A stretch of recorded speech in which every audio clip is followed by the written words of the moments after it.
आधी हकीकत आधा फसाना। हमारी आज की कहानी जुड़ी है देश के सबसे बड़े बीहड़ से, शिव की एक अनोखी दुनिया से, कुछ ऐसी भविष्यवाणियों से जो पौराणिक काल से अब तक सच होती आ रही है।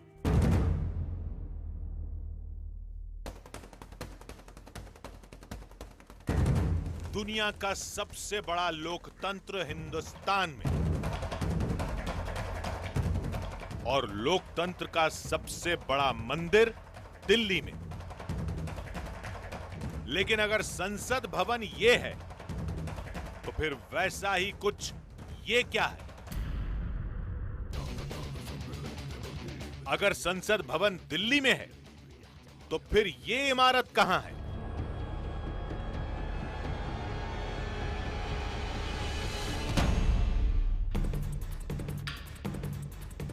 वैसा ही गोलाकार ढांचा,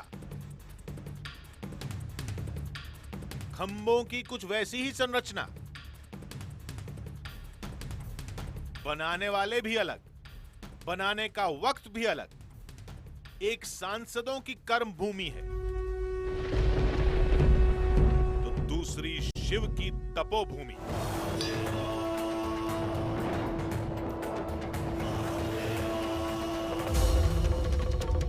अब सवाल यह कि आखिर दोनों इमारतों का हूबहू एक जैसा होना क्या सिर्फ एक इत्तेफाक है या हिंदुस्तान के लोकतंत्र से जुड़ी कोई सदियों पुरानी भविष्यवाणी? और भी बहुत कुछ है, जैसे शिव मंदिरों का एक अनोखा मेला,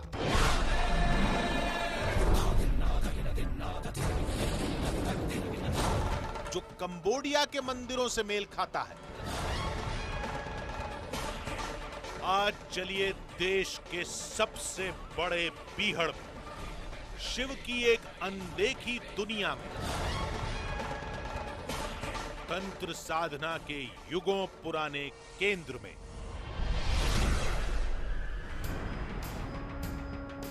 जहां रावण के अंत की कहानी पहले ही लिखी जा चुकी थी, जहां महाभारत के अंजाम का पहले ही फैसला हो चुका था। आज तलाशते हैं वो जवाब कि क्या शिव की इस अनदेखी दुनिया में सब कुछ पहले से तय था?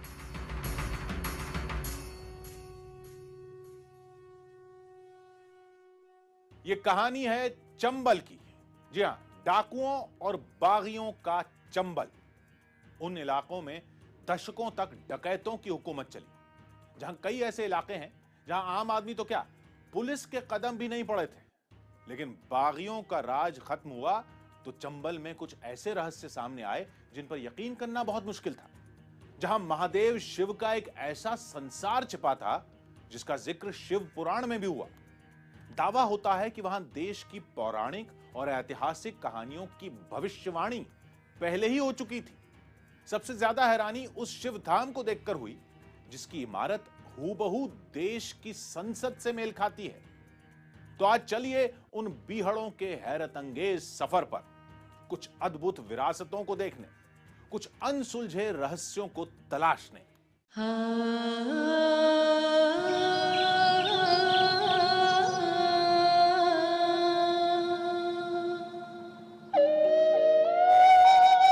दिल्ली से 350 किलोमीटर दूर मध्य प्रदेश का एक छोटा सा शहर मुरैना, बागियों का मुरैना, बीहड़ और घाटियों का मुरैना। जब तक डाकुओं का राज था, यहां परिंदे भी इजाजत लेकर आते थे। लेकिन बागियों की सल्तनत मिटी तो इस वीराने में शिव की अद्भुत दुनिया का पता चला।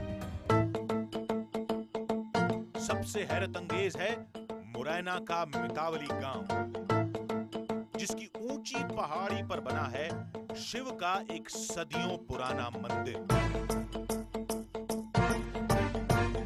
लेकिन इमारत की पहली झलक दिखी तो आंखों पर यकीन नहीं हुआ। ऐसे लगा जैसे दिल्ली के संसद भवन पर नजर पड़ी हो। सोचा कि यह वहम होगा, शायद इमारत के गोल ढांचे की वजह से, इसलिए हम थोड़ा आगे बढ़े। पहाड़ी के नीचे एक सरकारी बोर्ड था, वहां की भाषा में इसे 7100 शिव मंदिर कहते हैं, लेकिन पौराणिक नाम है भगवान शिव का 64 योगिनी मंदिर। पास में ही कुछ सीढ़ियां हैं जो मंदिर के दरवाजे तक पहुंचाती हैं। यहां तक आए तो आंखें फिर धोखा खा गईं।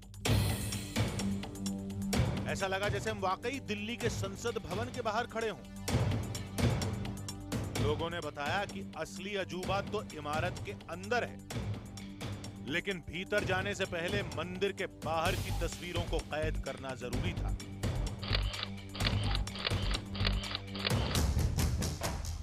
मंदिर की बाहरी दीवारों पर कुछ कलाकृतियां थीं।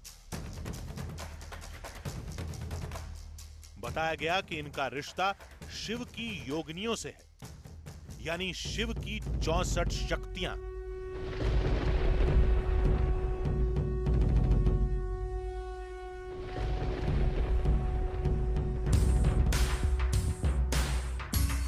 मंदिर के भीतर दाखिल हुए तो एक नया अचंभा सामने था। चारों तरफ खंभों का कुछ वैसा ही ढांचा जैसा दिल्ली के संसद भवन में दिखता है। शिव का ये 64 योगिनी मंदिर करीब 100 खंभों पर टिका है, जबकि देश के संसद भवन में भी ग्रेनाइट के ऐसे ही 144 खंभों का सहारा लिया गया,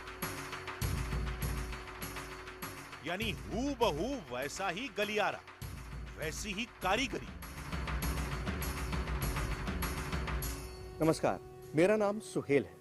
आपने देखा होगा जब भी कोई इमारत बनाई जाती है, कोई बिल्डिंग बनाई जाती है तो उसका ब्लूप्रिंट तैयार किया जाता है, उसका कोई खाका तैयार किया जाता है। लेकिन अगर हम आपसे कहें कि हमारे संसद भवन का खाका, संसद भवन का ब्लूप्रिंट आज से सदियों पहले बना लिया गया था, तो क्या आप इस बात को मानेंगे? बिल्कुल नहीं। लेकिन ये सच है, हकीकत है, और इसी हकीकत की तलाश में हम आए हैं मध्य प्रदेश के मुरैना।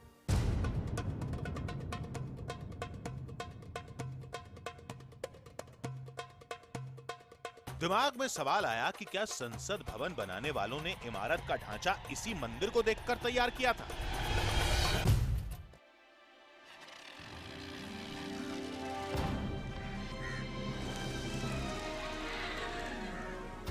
इतिहास खंगाला तो पता चला कि देश की संसद को 2 ब्रिटिश आर्किटेक्ट, एडविन लटियंस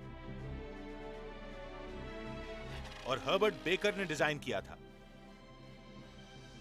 उन्होंने 1920 में इमारत को बनाना शुरू किया और 7 साल बाद यानी 1927 में यह खूबसूरत इमारत तैयार हुई। उस दौर में इसे बनाने का खर्च था करीब 83 लाख रुपए।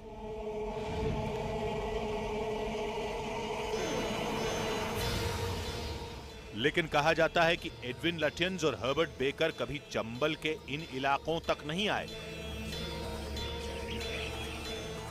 यानी उन्होंने 64 योगिनी मंदिर की ये इमारत देखी ही नहीं थी। फिर दोनों इमारतों का एक जैसा होना क्या सिर्फ एक इत्तेफाक था, या वाकई कोई भविष्यवाणी जो सदियों पहले ही हो चुकी थी?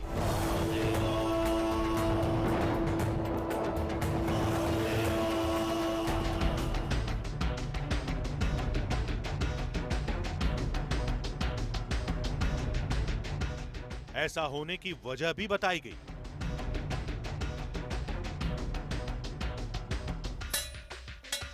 माना जाता है कि 9वीं शताब्दी में यह मंदिर तंत्र साधना का बहुत बड़ा केंद्र था,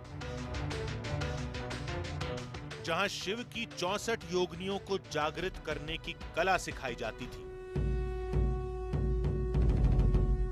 यानी भूत, भविष्य और वर्तमान को काबू में करने की साधना। तो क्या उस दौर की कोई कला देश के लिए एक भविष्यवाणी बनकर सामने आई? क्या कुछ लोग थे जो देश का भविष्य जानते थे?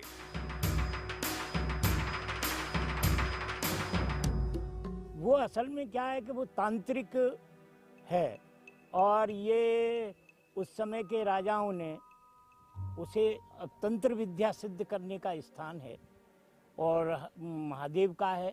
64 योगिनियाँ हैं वहाँ। योगिनियों का प्रभाव जो है वो हिमालय से अधिक है। उसको लेकर के तंत्र विद्या वहाँ सिद्ध की जाती थी और तांत्रिक स्थल है। और कहा यह जाता है कि इसी की नकल हूबहू हमारी संसद बनाई गई है, उसको नक्शा लेकर के।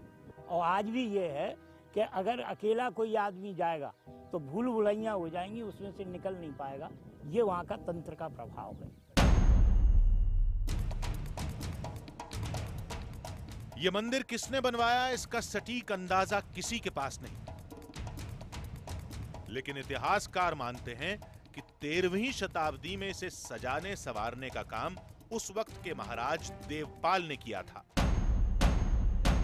मंदिर में 64 कमरे हैं।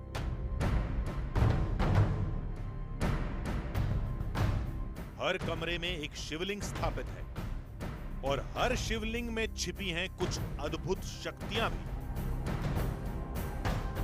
इस मितावली मंदिर की आज पहचान भले कुछ भी हो, लेकिन जानकारों की राय ये है कि असल में ये 64 योगिनी मंदिर था। यहाँ पर 64 योगिनियों की प्रतिमाओं को स्थापित किया गया था।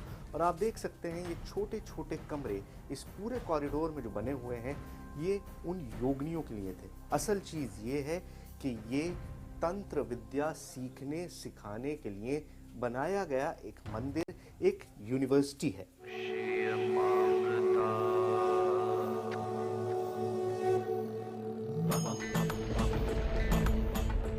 लोग मानते हैं कि यह मंदिर आज भी शिव की तंत्र साधना के कवच से ढका है।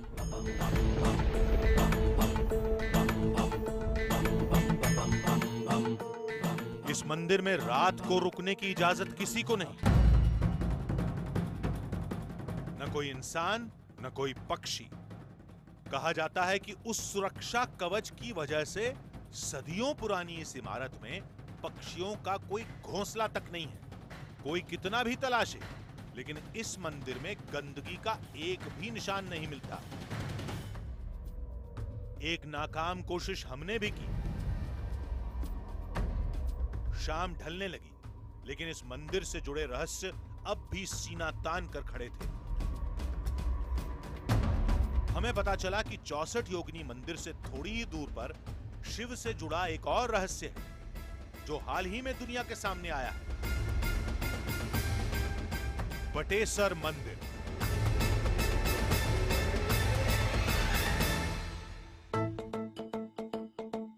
अंदर पहुंचे तो जैसे कोई पौराणिक देवलोक आंखों के सामने था। सैकड़ों मंदिरों का एक हैरत अंगेज मेला, और मंदिरों में कुछ ऐसी शिल्पकला जो खजुराहो में देखने को मिलती है, कोणार्क में दिखाई देती है और कंबोडिया के अंकोर वाट में भी। एक दो नहीं बल्कि 60 मंदिर। जिधर नजर घुमाइए आपको कोई ना कोई मंदिर नजर आएगा। ये मुरैना का बटेश्वरा मंदिर कॉम्प्लेक्स है और यहाँ पर एक साथ करीबन 200 मंदिरों के अवशेष मौजूद हैं। लेकिन एक जमाने तक इस मंदिर कॉम्प्लेक्स के बारे में किसी को भी नहीं पता था। सबसे पहले इसकी डिस्कवरी की एएसआई के रीजनल डायरेक्टर के मोहम्मद ने, और उनको एक सपना आया। बात 2005 की है। एएसआई के डायरेक्टर के मोहम्मद को इस जगह पर खुदाई का सपना आया, लेकिन के मोहम्मद के लिए उस सपने को साकार करना इतना आसान नहीं था। के मोहम्मद अपने इस सपने की सच्चाई को परखना चाहते थे और उनके पास एक ही रास्ता था कि वो इस इलाके में खुदाई करें और देखें कि जो उन्हें सपने में नजर आया है उसमें कितनी हकीकत है। लेकिन उनके रास्ते में एक बहुत बड़ी रुकावट थी। इस पूरे इलाके में डाकू निर्भय गुजर का राज था और उसकी मर्जी के बगैर यहाँ पर परिंदा भी पर नहीं मार सकता था। तमाम कोशिश के बाद एएसआई ने इलाके की खुदाई शुरू की और जमीन के नीचे शिव का एक अनोखा संसार सामने था। वहाँ डकॉइट से वहाँ काम करना बड़ा मुश्किल है और जो भी काम करना है तो पहले उनके परमिशन लेना है, उसके बाद ही काम शुरू कर सकते हैं। तो ये एज ए चैलेंजिंग टास्क हमने टेकअप कर लिया। उसके बाद फिर जो है वहाँ मंदिर गया। मंदिर देखते ही there was a kind of inner urge बिल्कुल एकदम दिल से ही एक पुकार था, ये मंदिरों का पुकार था। इसमें कुछ करना है, इसको ठीक ठाक करना है। अंदाजा लगाया गया कि ये सब कुछ 9वीं शताब्दी के आसपास का है, यानी उस दौर का जिस दौर में 64 योगिनी मंदिर में तंत्र साधना की कला सिखाई जाती थी।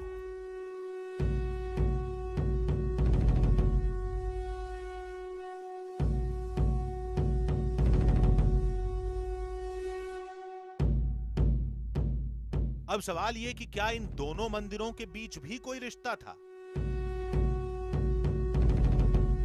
दूसरा क्या है कि जो उनके शिखर हैं वो कुंडल युक्त हैं सब मंदिरों के, और वहाँ भी तंत्र विद्या का काफी प्रभाव रहा। इन मंदिरों का रिश्ता महादेव से है, लेकिन खुदाई के दौरान महाबली हनुमान की एक ऐसी प्रतिमा भी मिली जो दुनिया में कहीं दिखाई नहीं देती। इस पूरे कॉम्प्लेक्स में महीनों की खुदाई में रोज नए नए चौंकाने वाले अवशेष मिल रहे थे, लेकिन ये प्रतिमा यहाँ खुदाई करने वालों के लिए सबसे ज्यादा रहस्य की वजह बन गई। आप इस हनुमान की मूर्ति को गौर से देखिए, आपने दुनिया में इस तरह की कोई दूसरी मूर्ति नहीं देखी होगी। आप नीचे जाएंगे तो आप देखेंगे कि उनके पैर के नीचे एक स्त्री और एक पुरुष दबे हुए हैं। मान्यता है कि ये रति और कामदेव की प्रतिमाएं हैं, और इस तरह की हनुमान की मूर्ति इस पूरी दुनिया में और कहीं नहीं है सिवाय इस बटेश्वरा टेम्पल कॉम्प्लेक्स के। पौराणिक कहानियों का दावा तो समझ में आता है, लेकिन यह बात समझना बहुत मुश्किल था कि उस दौर में तंत्र साधना की कोई ऐसी कला भी थी जो भविष्य को वर्तमान में बदल सकती थी। देश के संसद भवन जैसी इमारत पहले ही बन चुकी थी। कंबोडिया और कोणार्क जैसे मंदिर पहले से मौजूद थे, लेकिन इससे पहले कि हम इन दावों को ठुकराते, चंबल की कुछ और कहानियां सामने आई। एक भविष्यवाणी जो महाभारत में पांडवों की जीत से जुड़ी थी, एक सबूत जो रामायण में रावण की हार का गवाह है।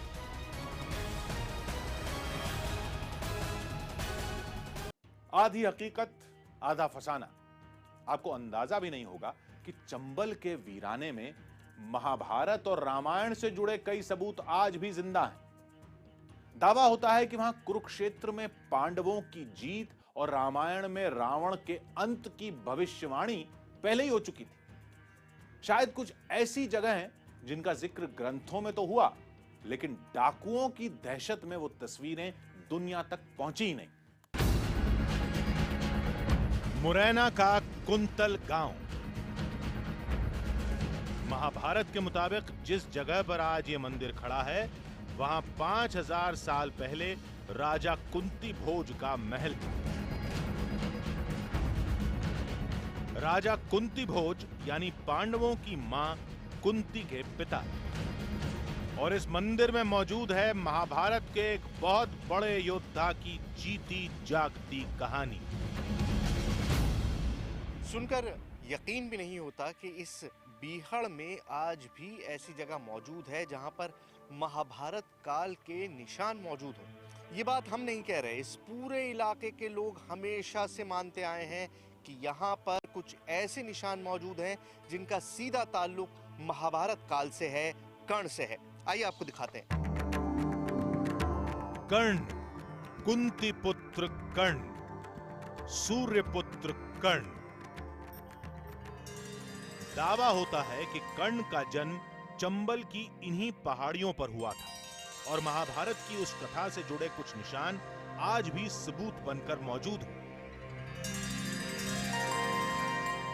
चंबल और कर्ण के जन्म की कहानी जुड़ी है ऋषि दुर्वासा से। यहाँ द्वापर युग में महामुनि दुर्वासा जी ने चातुर्मास किया था, वो जगह है ये। उस समय यहाँ कुंतलपुर में कुंती भोज राजा थे। राजा से कहा, बोले आप हमारी सेवा कर सको तो हम यहाँ चातुर्मास करना चाहते हैं महामुनि दुर्वासा जी ने। तो महाराज ने कहा, बोले भाई आपकी सब सेवा व्यवस्था की जाएगी। महलों में जाकर के अपने मंत्रियों से, दास दासियों से, रानियों से, सबसे कहा, तो महामुनि दुर्वासा जी की सेवा के लिए कोई तैयार नहीं हुआ। क्यों? बहुत क्रोधी स्वभाव के थे महामुनि दुर्वासा जी। बेटी कुंती ने पूछा, बोले पिताजी क्या बात है, क्यों निराश हो? बोले महामुनि दुर्वासा जी यहाँ चातुर्मास करना चाहते हैं, उनकी सेवा के लिए कोई तैयार नहीं है। तो बोले आप निराश मत होइए, मैं उनकी सेवा करूंगी।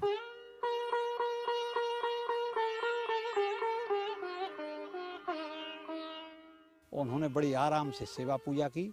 सेवा पूजा उपरांत ऋषि ने उनको एक वरदान दिया, पुत्री हम आपको ये 5 मंत्र दिए जाते हैं, वो आप जिस भी मंत्र का आह्वान करेंगे देवता आपके पास आ जाएंगे।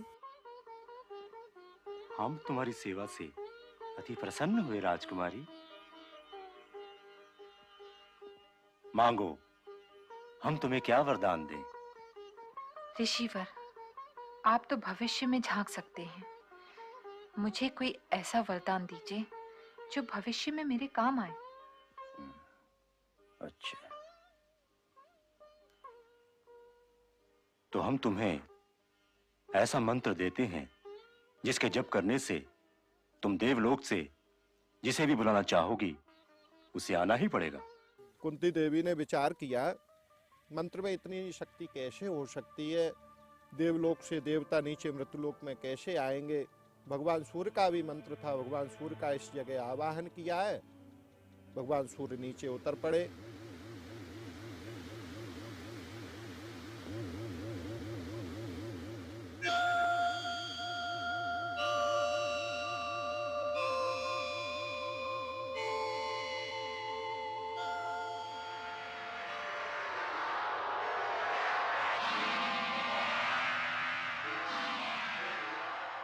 आपको कष्ट हुआ, कृपया आप वापस लौट जाइए। मैं दुर्वासा के मंत्र का फल दिए बिना नहीं लौट सकता, विवश हूँ। तो आपको जो देना है वो देकर आप लौट जाइए देव। मैं तुम्हें एक पुत्र दूंगा। दावा होता है कि कुंती के आह्वान पर सूर्यदेव अपने रथ पर सवार होकर आए थे और रथ के वो निशान आज भी चंबल की चट्टानों पर मौजूद हैं। सूरज का ये अक्स देखकर ऐसा लगता है जैसे ये सूरज जमीन पर उतरा हुआ है, लेकिन मुरैना की इस जगह के लिए आप ये कह सकते हैं कि सूरज इस जमीन पर उतरा था, क्योंकि हम उस जगह पर खड़े हैं जिसके बारे में मान्यता है कि सूर्य देव खुद इस नदी के किनारे पर, इनफैक्ट इस जगह पर, बिल्कुल इस स्पॉट पर उतरे थे और उसके कुछ सबूत हैं जो यहाँ पर आज भी मौजूद हैं। माना जाता है कि चट्टानों पर बने ये निशान सूर्यदेव के घोड़ों के हैं। रथ से बंधे घोड़े जहां जहां गए वहां वहां ऐसे ही निशान बनते चले गए।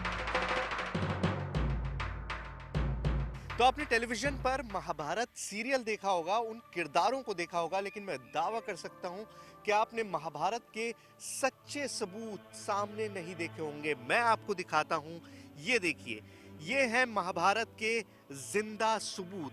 ये क्या है? ये घोड़े के पैर के निशान है। आप देख सकते हैं इनकी बनावट, इनका डायमीटर, ये घोड़े के पैर के निशान है। और ये किस्सा जुड़ा है सीधा कुंती से। कुंती ने आरोहण किया था सूर्यदेव का। सूर्यदेव आए, अपने रथ में आए, उस रथ में कई सारे घोड़े जुटे हुए थे और इस पूरे पहाड़ पर जगह जगह उन घोड़ों के पैरों के निशान हैं, उन घोड़ों के खुर के निशान हैं। ये देखिए, हर जगह आपको इतने बड़े बड़े पैरों के निशान नजर आएंगे। ये घोड़ों के खुर के निशान बने हुए हैं। तो सूर्यदेव ने अपना रथ इसी पहाड़ पर उतारा था, इसी नदी के किनारे उतारा था और इसीलिए यहाँ पर ये पैरों के निशान बने हुए हैं, जो साबित करते हैं कि इस जगह का ताल्लुक महाभारत से था। लोग बताते चले आ रहे हैं पुराने समय से कि भगवान सूर्य के घोड़ों की टापें हैं। कहानी यही नहीं रुकती, इसका अगला सिरा जुड़ा है ऊंची पहाड़ी पर बने उस मंदिर से जहां ऋषि दुर्वासा के चतुर्मास का दावा होता है। हमें बताया गया कि इस मंदिर में भी शिव का एक अद्भुत चमत्कार दिखाई देगा।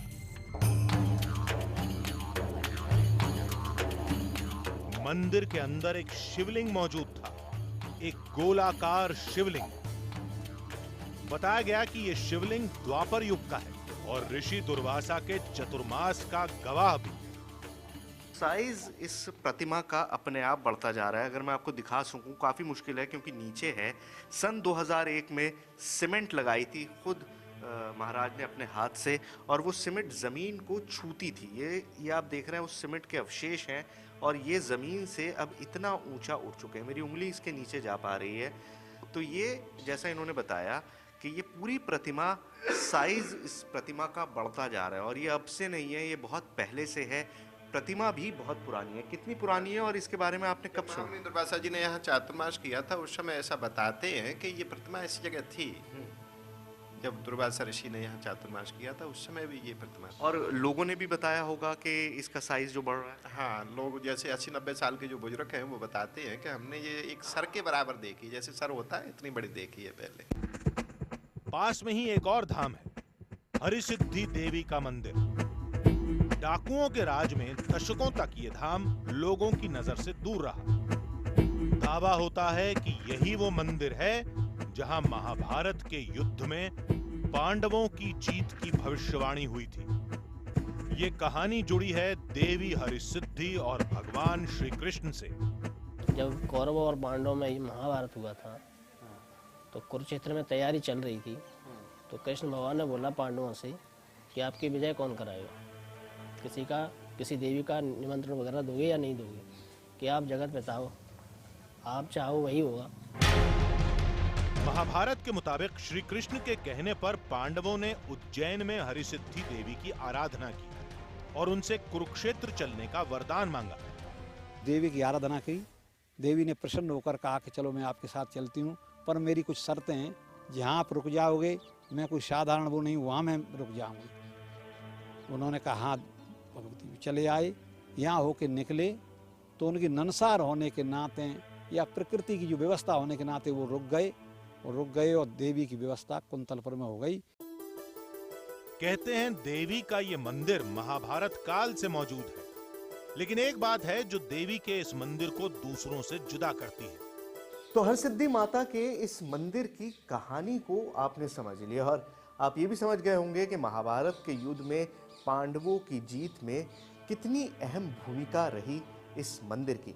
लेकिन इस मंदिर की एक और बड़ी खासियत है जो मैं आपको बताना चाहता हूँ।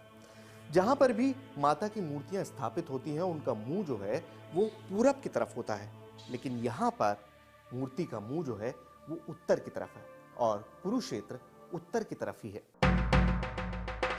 नक्शे के मुताबिक कुरुक्षेत्र वाकई मुरैना से उत्तर दिशा की ओर है। हमारी अगली मंजिल थी चंबल के बीहड़ों में छिपी रामायण की एक अनदेखी कहानी, लेकिन इसके लिए गुजरना था उन घाटियों से जहां डकैतों की दहशत आज भी गूंजती है।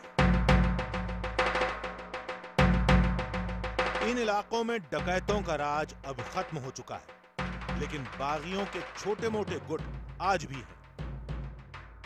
इसलिए आने वाला हर मोड़ एक नया खौफ लेकर आ रहा था। बीहड़ों में घूमते घूमते यह एहसास हुआ कि हम रास्ता भटक चुके हैं। किस्मत अच्छी थी कि पास में एक छोटा सा मंदिर दिखाई दिया। डरते संभलते हम भीतर दाखिल हुए तो मुलाकात हुई एक स्थानीय पत्रकार उपेंद्र से। नमस्ते सर। सुहेल नाम है सर, दिल्ली से हूँ। बताइए कैसे आना हुआ? कुछ नहीं सर, हम लोग यहाँ चंबल में थोड़ा शूट कर रहे थे जी, और अभी अंदर जब आए तो रास्ता ही नहीं मिल पा रहा। ये तो बाबा जी का स्थान है, लालगिर महाराज का स्थान है। तो सर यहाँ से रास्ता किस तरफ से होगा?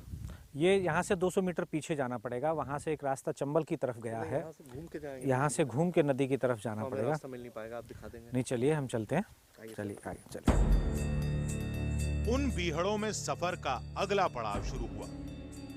बताया गया कि ये वही इलाके हैं जहां डाकू मान सिंह, पान सिंह तोमर, जगजीवन परिहार, फूलन देवी और निर्भय गुजर जैसे बागियों का राज था। कुछ दूर ही पहुंचे थे कि उन पहाड़ियों पर कुछ बंदूकें दिखाई दी।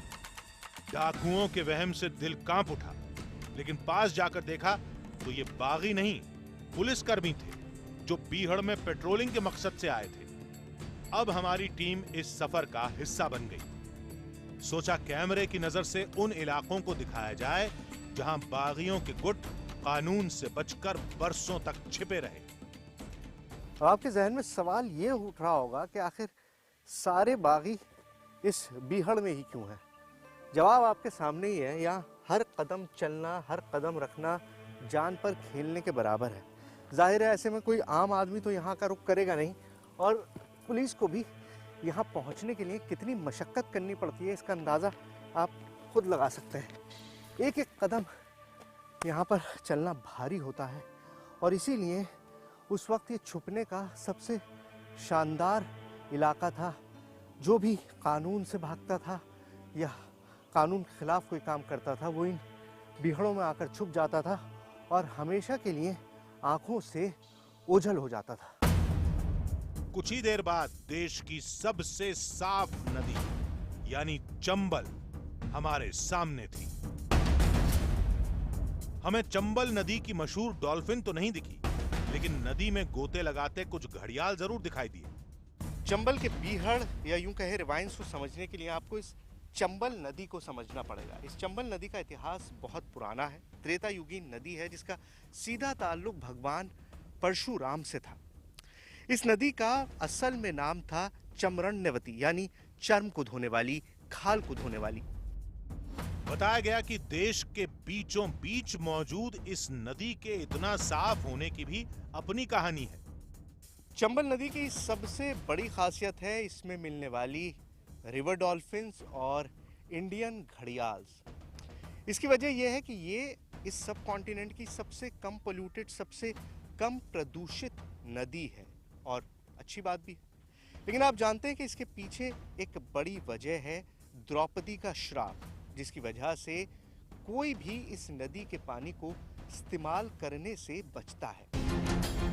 चंबल के इन खूबसूरत नजारों से होते हुए आखिरकार हम रामायण से जुड़े उस अनदेखे धाम तक पहुंच गए। एक ऐसी कहानी जो जुड़ी है महाबली हनुमान से, शनिदेव से और रावण के अंत से भी।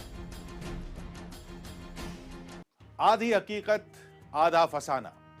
चंबल की घाटी में हमारी टीम को एक ऐसी जगह का पता चला जो रामायण में रावण के अंत की वजह बनी, जहां महाबली हनुमान का एक बड़ा करिश्मा आज भी दिखाई देता है। एक ऐसी जगह जिसे धरती की सबसे प्राचीन जगहों में एक माना जाता है।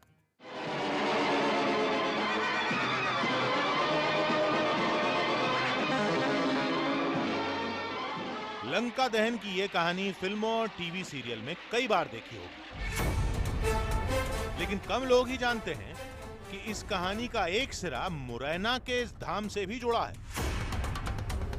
आपने रामायण महाभारत के बहुत सारे किस्से सुने होंगे, लेकिन आज जो किस्सा हम आपको सुनाने वाले हैं उसे सुनकर आप हैरान रह जाएंगे। ये किस्सा जुड़ा है भगवान हनुमान से, ये किस्सा जुड़ा है त्रेता युग से और शनिदेव से। वो शनिदेव जिन्हें रावण ने बंधक बना रखा था और जिनके लंका में रहते लंका में आग नहीं लग रही थी।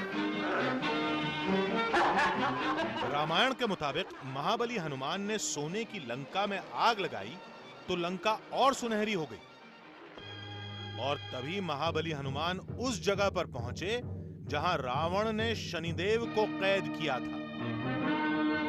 जय श्री राम। हनुमान ने शनिदेव को रावण की बेड़ियों से आजाद कराया और बदले में शनिदेव ने हनुमान को लंका दहन का रास्ता सुझाया। हनुमान, यह आग की ज्वाला कैसी? सारी लंका जल रही है, किंतु लंका जलकर चमक कैसे रही है? मैं इसकी सारी चमक मिटा दूंगा। तो मैं चला माता जानकी के पास। हनुमान जी से शनि महाराज ने कहा कि तुम मेरे बचपन के मित्र और सखा हो, तो मुझे यहाँ से इतने वेग से पहुंचो कि मैं मध्य भारत में जाकर के अपना निवास स्थल बनाऊं, जहाँ से मैं पूरे अपने भारतवर्ष में दृष्टि रख सकूं, संसार में दृष्टि रख सकूं। वही प्रतिमा है। माना जाता है कि महाबली हनुमान ने लंका से शनिदेव को इसी जगह पर फेंका था और उसी वक्त यहाँ शनिदेव की एक प्रतिमा स्थापित हो गई। कहा जाता है कि दुनिया भर में शनि की ये इकलौती प्रतिमा है। यहाँ तक कि महाराष्ट्र के मशहूर शनि शिंगणापुर धाम में भी शनि की प्रतिमा इसी मंदिर का हिस्सा है। वैदिक समय से इसका शनि पर्वत का स्थान माना जाता है और इसको लोगों का जो है मान्यता ये है कि शनि शिंगणापुर जो है उससे भी पुराना स्थान है, बल्कि यहीं से ही वो प्रतिमा जो वो शिला जो है वो वहाँ शिंगणापुर ले जाई गई है। तो पृथ्वी के प्राचीनतम स्थानों में से इसकी गणना है। दावों को माने तो ये दुनिया में शनिदेव की सबसे पुरानी प्रतिमा है। मान्यता है कि चंबल का धाम ही शनिदेव का इकलौता स्थान है। लोग तो ये भी कहते हैं कि इस प्रतिमा में शनिदेव के सिर पर बनी ये चंद्राकार आकृति तंत्र साधना से जुड़ी है। इसे शनि की तांत्रिक प्रतिमा माना जाता है, जिसका नाता चंबल के शिव तंत्र से है। तो क्या चंबल के इस 100 किलोमीटर के दायरे में वाकई शिव की तंत्र साधना का कोई अद्भुत केंद्र? क्या संसद भवन जैसा ये 64 योगिनी मंदिर? क्या महाभारत में पांडवों की जीत की भविष्यवाणी? क्या रामायण में रावण के अंत की कहानी? क्या सब कुछ शिव की कोई अनोखी महिमा थी? ऐसा माना जाता है कि चंबल के इन बीहड़ों में पुराणों के ऐसे कई किस्से आज भी दबे हैं। खुद भारतीय पुरातत्व विभाग मानता है कि अगर इन इलाकों में खुदाई की जाए तो बहुत कुछ मिल सकता है। कोशिश जारी भी है। जानकार भी मानते हैं कि यहां जो कुछ भी मिला उसका जिक्र पुराणों और ग्रंथों में मिलता है। इसलिए इन दावों को सिर्फ किस्से कहानी समझकर खारिज करना जायज नहीं होगा। तो अगले हफ्ते फिर मिलेंगे एक नई कहानी के साथ, जिसमें थोड़ा सच होगा, थोड़ा बहाना, आधी हकीकत, आधा फसाना।